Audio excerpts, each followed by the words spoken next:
been laid outside the house, messages paying tribute. The couple are believed to have 4 grown-up children, a son and 3 daughters.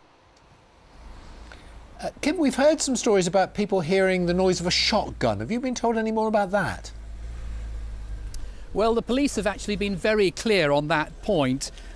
They say that there is nothing to indicate that a firearm was involved in this incident, as they're calling it, or that a firearm was discharged in the area at all yesterday afternoon. The police haven't yet updated that description, as I said at the beginning, as unexplained, these deaths. I gather their inquiries are continuing. There's quite a lot of talking to family members going on, keeping them informed, trying to piece together the sequence of events that led up to this. Now, they're hoping to give us some kind of update later this evening, quite when we don't yet know. I understand post-mortems are due to be carried out tomorrow, and then of course we will find out the cause of deaths. But basically the whole area, the whole community is very shocked by this, and there's a lot of doubt still hanging over exactly what went on. Kim, thank you very much. There's been a disagreement today between a charity and GPs over the care provided for people with eating disorders. Beat, which is based in Norwich, claims that doctors need better training as there are more deaths from eating disorders than any other mental illness. An estimated 1 in 10 sufferers will die. Today, GPs said they were trained to deal with such cases, but there was a shortage of specialist services because of a lack of investment. This report from Robbie West. Dancing and keeping physically fit have always played a huge role in Julia Drake's life. But when this 22-year-old from Bury St Edmunds started at a specialist performing arts college, she received comments about her weight. While I had already been over-exercising, it was comments like that that really triggered my consciousness about what I was eating, and then from there I started making sure I was exercising after I ate to make sure I didn't keep the calories. After a few months, friends took her to a doctor after she passed out during a lesson. I went into the doctor and I said, I'm having all these problems. So I explained this to the doctor and they listened to me, and then they put me on the scale and said, oh, you're still a healthy weight.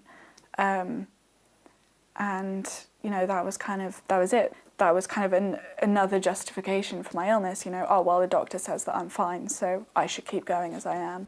Julia carried on refusing to eat until she became dangerously underweight. She was taken back to the doctors, where she was then referred to an eating disorder unit. Beat, a charity that raises awareness around eating disorders, says that her story is not unique. Their research shows that 3 out of 10 people with eating disorders do not receive a referral from their GP to a mental health service for treatment. We're not blaming or targeting the GP profession. We know they have a very, very difficult job. But what we are asking for is that those people at medical school and while they're training to be a GP have sufficient training so that they're able to spot those signs and symptoms early. That referral saved Julia's life. Now at university studying history, she's still a keen dancer, hoping her story will highlight the dangers of eating disorders. Is it for a gay safe working? Well, I think that sounds unusual. And do you think that GPs know enough to recognise an eating disorder when somebody presents with it? So I think we've got a broad range of skills that cover a whole different range of areas across mental illness. And I think the important things are that we generate a relationship with our patients over a period of time. In the very early stages of many conditions, it's often very difficult to spot. But as time goes by, I think once you make that rapport with the patient and get to know them, that things become more apparent. It's not always the first time we meet someone that we can provide a diagnosis, but I do believe we have the right training. So, supposing a family member comes to you and says, I'm worried about my daughter, my son, whatever, what can you do then? Can you actually go and say to that person, people are worried about you? It's often very difficult because people are adults and entitled to make their own decisions, even if they're bad decisions and you can see someone's poorly. It's a bit difficult for us to break that confidentiality. So I would generally encourage family members to push people in the right direction, encourage them to come and see us. We will see anybody who wants to see us. But it's difficult sometimes for us to sort of pounce into people's lives uninvited. We have to sort of gently encourage them to want that help in the first place. Now the claim is that you put somebody on scales and you look at their body mass index and that's it. If they don't reach certain criteria, then they are sent home, basically. Is that fair? I think it's, for many of us, we struggle to get people seen by certain services, particularly in the early stages of a condition. And where there's a real gap is the difference between the early stages, the warning signs, and when people are seriously unwell. What I liken it to people only really being ill enough to be in intensive care or not at all. You know, I'm that gap in between for a lot of illnesses, but for eating disorders, it just doesn't seem that the service provision is there. Dr. Pickover, thank you very much. Thank you. One of the longest staying bed blockers in Britain, who went on hunger strike after he was evicted from a hospital in Norfolk, has started eating again. Adriano Gerdish, who's paralysed from the chest down, spent more than 2 years at the James Paget. He's protesting over what he says is a broken health and care system. The authorities say they've done everything possible to help him. Debbie Tubby reports.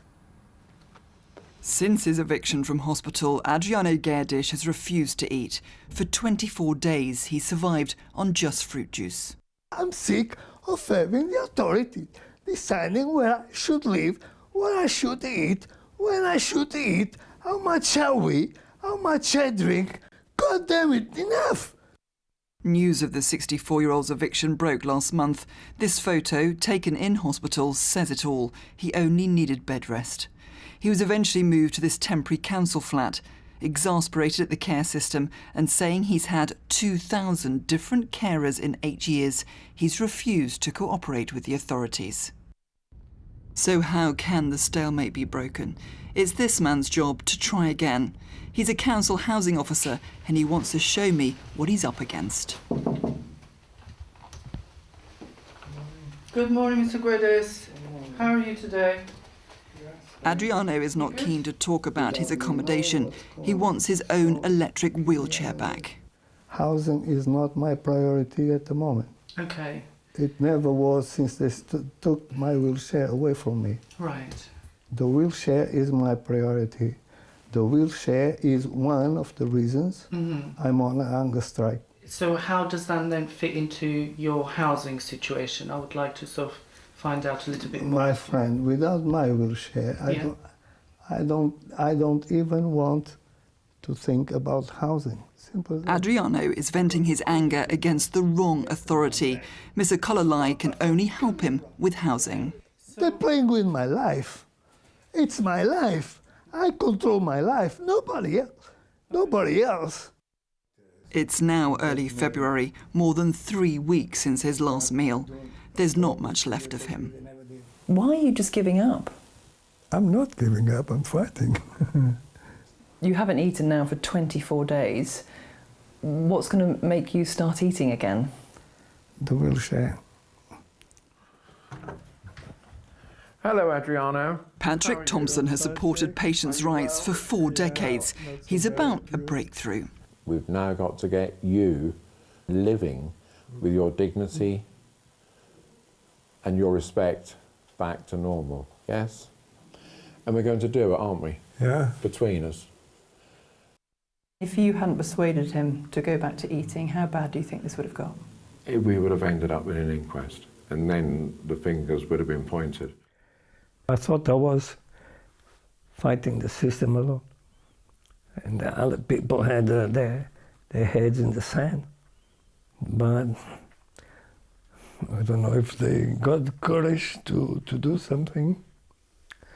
And it has to change. All the authorities insist it's Mr. Gerdish's refusal to cooperate which has prevented them from helping him. Debbie Tubby, BBC Look East, Suffolk.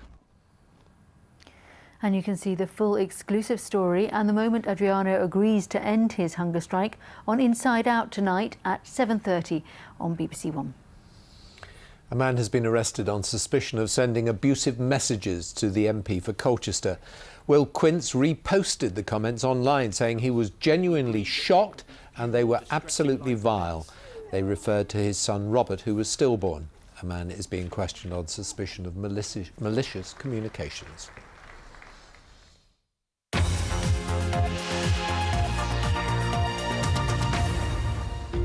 You're watching Look East with Susie and me. Stay with us for your full 5-day regional weather forecast. We've got the highlights from the weekend's East Anglian Derby and messing about on the river in a top-of-the-range pedalo.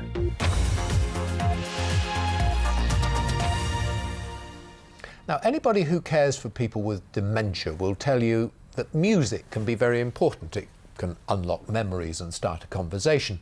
A familiar song or piece of music can be a source of joy and comfort. Today in Essex, that was demonstrated when musicians and people with dementia came together for a musical event. It was the culmination of weeks of workshops in Saffron Walden involving professional musicians. The project is called Music for Thought. Our reporter Dawn Gerber was there. It's where music is created and celebrated. And today, the venue for a unique community project where people who have dementia team up with top musicians from the Royal Academy of Music.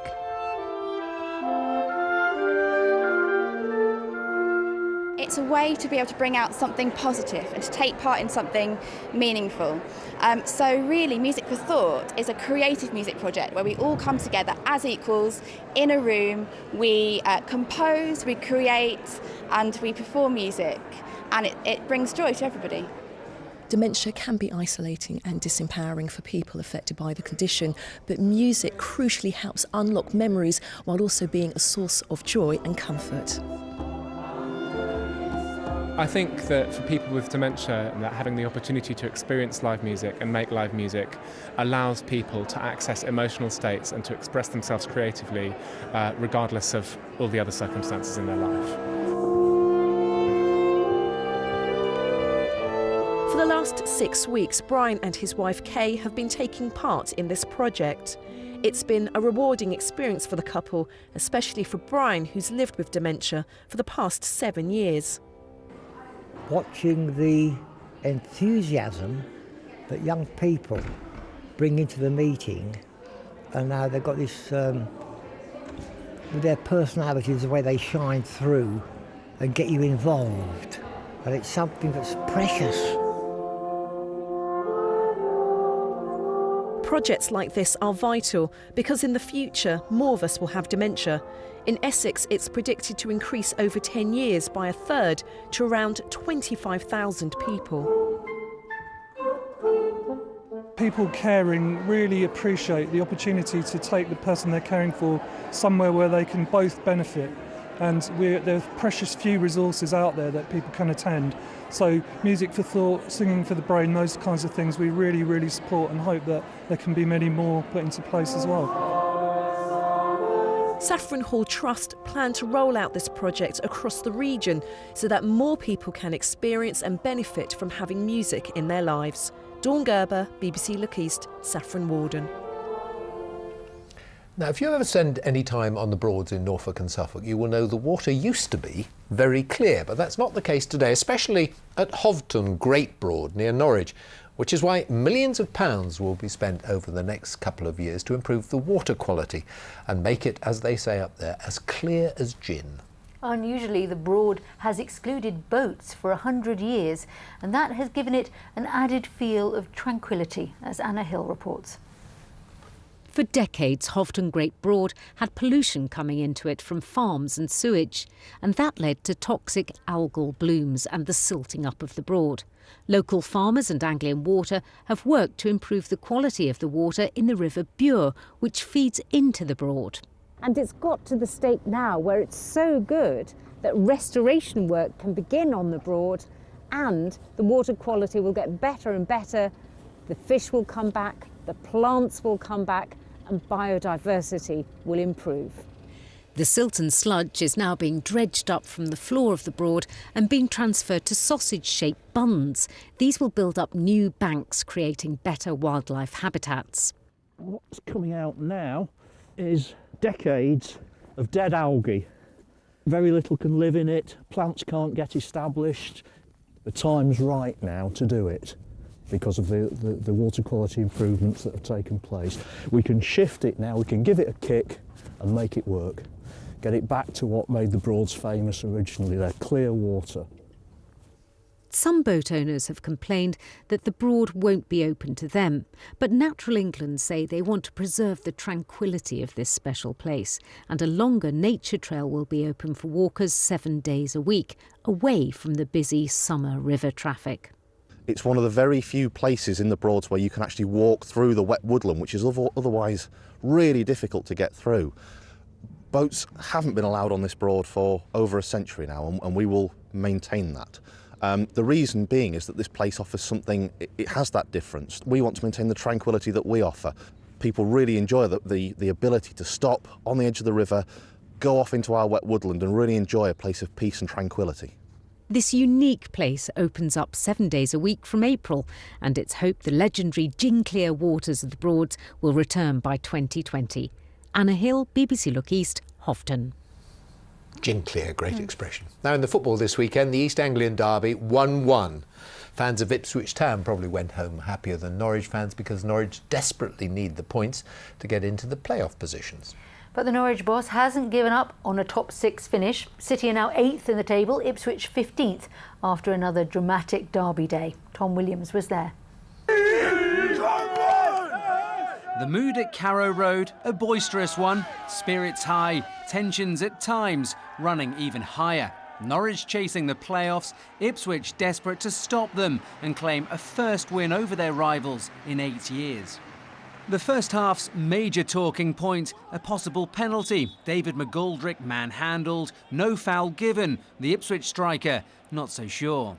Despite Norwich's dominance, Town took the lead with their only attempt on target. Jonas Knudsen with the goal, but celebrations didn't last long as Jacob Murphy soon cancelled it out. A draw, and on the balance of play, despite the fact Ipswich led, they'll be happier with a point as Norwich certainly carried greater threat, and it leaves them 6 points off the playoffs, 12 to play. Rubbish, really. It's a game that we had to win, beat in playoffs. That's it. It's gone now. Playoffs are gone. I think it's got to be something miraculous from now if we want to go up. It's always difficult when you come here. We've not won here for 11 years now, so I think most people would have taken the point before the game, but it's annoying that we couldn't hang on. I think 1-1. I think we deserved that. Knudsen was brilliant. We didn't take our chances, and that was a good derby. I enjoyed it. Mick, beforehand, I think you said you'd probably be happy with a point. You got a point. Are you happy? Yes. I think we've had to be tough and resolute and organised and hard working because they're a good side. I haven't seen it. Apparently we should have had a penalty, and it puts the brakes on any run that they might be having as well, which doesn't upset me greatly, I can be honest. Just been outside with a few of the fans, I guess they're frustrated that they didn't beat their rivals today, and a bit flack because they feel that maybe it's too much to do, but there's certainly positive noises still coming from you. Yeah, because there's 6 points. I mean, if we beat Sheffield Wednesday and Saturday, it's 3 points. Listen, I think we've got 4 of the top 6 still to play, so it's in our hands. How much do you think that dents Norwich's playoff hopes? Well, I mean, Alex Neil is quite clear. I think the gap's 6 points to Sheffield Wednesday, and they go to Sheffield Wednesday this coming weekend now. So really, it's a win or bust, I think, for them. I don't think Mick McCarthy's too frustrated, though, is he, with a point? No, in the context of the month, it's another solid point. I think, you go back 3-4 weeks ago, and Ipswich fans were fearing the worst and getting dragged into a relegation battle. For Norwich fans, they fear another championship season lies ahead, meaning another derby day soon. Consolation for some, for others though, this season's not over just yet. Tom Williams, BBC Look East. Now, as a region, we're spoilt for choice when it comes to taking to the water. You can cruise the canals, go sailing on the Broads, or go surfing on the coast. And now there's another option, a pedal boat. It's the brainchild of an engineer from Norfolk. Think seaside pedalo, but with knobs on. So you need to be good at pedalling, as Mike Liggins found out. Is it a boat? Is it a bike? Well, no. This is a pedal boat. So we've got a lovely day for it. Absolutely glorious, isn't it? The weather is lousy, and if this was Hollywood, we'd wait. But this is Look East, so we get wet. Stephen Pitt-Kefley is the man behind the pedal boat. Sit on the seat. And then you'll be able to adjust it forwards and backwards for your leg length. So we go backwards, and one of the unique things about this boat... It's a bit like doing this, isn't it? ...is if you pedal backwards, you go backwards. Okay. So you got brakes on the water. Nothing new about pedal boats exactly, but comfort and build quality can sometimes be an issue. No such problems for Stephen. He has a background in motor engineering, so unsurprisingly, the boat has some clever design. What happens is when you're facing me and we're both pedalling forwards, When the chains get to the bottom, they're both going in opposite directions, so you've got counter-rotating shafts, and the gearbox has to cope with that and drive a single prop shaft to a propeller. The pedal boat is assembled at the Swallowtail boatyard at Ludham. The company is called Dad's Boats, and the dad in question is Stephen's father-in-law, David. He came up with the original design more than 50 years ago.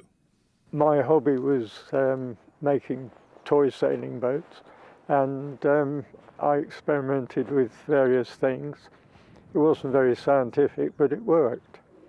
We've clocked about 6 miles an hour on a little GPS, but you can do that for about 30 metres and you're exhausted, so there's not much point. The idea is you take it gently and you can keep going for hours. The pedal boat costs a cool £10,000, so not cheap. But what a lovely thing. Mike Liggins, BBC Look East, Norfolk. I don't think I've ever seen Mike look so uncomfortable. Let's get the weather now with Dan Holly. It's a fairly cool and showery start to the week, but things turning a little bit less cold as we head into the beginning of March. Here's our jet stream at the moment. This big trough in the jet stream, a lot of cold air within that. Perfect recipe really for sunshine and showers, and that's what we've had today and again we'll have tomorrow. But as you go through the rest of the week, you'll see the jet stream becomes more westerly off the Atlantic, a much more mobile pattern, bringing some occasional outbreaks of rain, but also a recovery in temperature as well. Here's a radar picture for today. You can see bands of showers working their way northwards and eastwards across the region. A lot of cloud with those, but in between we've seen a little bit of brightness and sunshine. But incidentally, some of these showers have been quite heavy, some hail mixed in with some of those as well. And some of these scenes from our weather watchers rather reminiscent really of April showers, some hefty downpours in places, but equally a bit of brightness in between. So we continue with that trend then this evening and tonight, a mixture of clear spells and occasional showers. Again, some of these could be quite heavy, and later a bit of sleet mixed in with some of these, some hail as well. But in the clear spells, turning quite chilly, 0 + 1, so maybe a touch of frost and also a little bit of ice perhaps on untreated surfaces. The winds easing down a touch. A few showers around first thing on Tuesday, continuing to clear off to the east, but actually tomorrow a lot of dry weather, less showers compared with Monday, some sunshine as well, but later on the cloud thickening and maybe something a bit more organised in terms of showery rain coming in from the west. Temperatures a little bit subdued, 7 or 8 degrees, and add on the brisk westerly wind and it will feel quite chilly tomorrow, but hopefully a little bit more sunshine compared with Monday. As we go into Wednesday, ridge building in, so settling things down temporarily, but eventually we'll see this weather front pushing up from the southwest. But I do think for a good part of Wednesday, a lot of dry weather, some hazy sunshine around for much of the day, although cloud increasing from the south. Eventually some patchy rain might just feed into southern parts of the region late on in the afternoon, but ahead of that, temperatures getting up to 8 or 9 degrees. So here's that front bringing rain on Wednesday evening, pushing northwards. It tends to stall somewhere to the north of the region, so there is a little bit of uncertainty at this stage about how quickly that rain clears the north on Thursday. But elsewhere, a lot of dry weather, again some good spells of sunshine, the wind's picking up, so quite a blustery day, but a mild day, 10 or 11 degrees for many places, getting into the low 50s in Fahrenheit. As we head towards Friday and the weekend, low pressure in charge, various areas of rain rotating around that. So at this stage there'll be some elements of uncertainty about how quickly those bands of rain will work their way in, but certainly looking wetter for the end of the week. Friday, for example, looking quite wet at times, quite windy. Temperatures a little bit lower, 8, 9 or 10 degrees at the very best. And that's really the story into the weekend. It'll be changeable, some rain at times, but also some dry and bright spells. Got to keep an eye on the risk of some windy weather developing as well. That's it. We'll see you tomorrow night. Thanks for your company. Good night. Goodbye. Without a weather presenter, It does.